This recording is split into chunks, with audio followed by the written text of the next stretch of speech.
The 1970s have a lot in common with our current era, in part because that was a time, perhaps like today, when the country was on the verge of a nervous breakdown.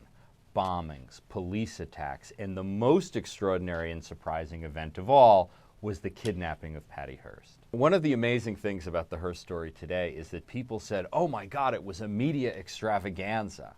But the media was a tiny fraction of what it is today. There were 3 half-hour network news shows. There was one morning show. Good Morning America didn't even start until 1975.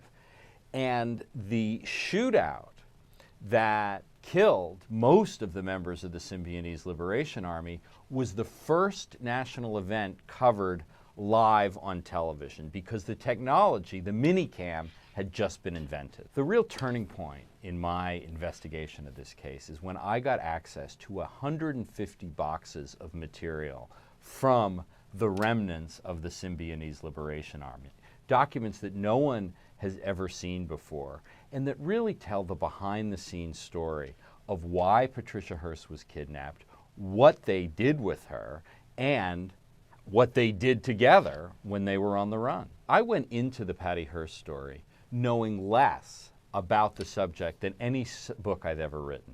You know, I covered the whole O.J. trial before I wrote my book. I lived the story of Iran-Contra before I wrote about that, and I've been covering the Supreme Court for years. I had no preconceived notions about Patty Hearst, and this is really my first book that's kind of at the crossroads of journalism and history. But what was so great about working on this book is that no one has investigated this case for more than 30 years. So there were people who hadn't been spoken to, documents that hadn't been looked at, and people who wanted to tell the most extraordinary things that had ever happened to them. And fortunately, most of them are still alive.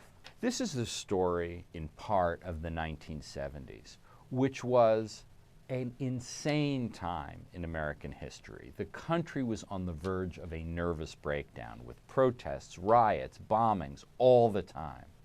But at its core, it's really the story of one woman, Patty Hearst, and a mystery. Was she a victim who was forced to rob banks and set off bombs?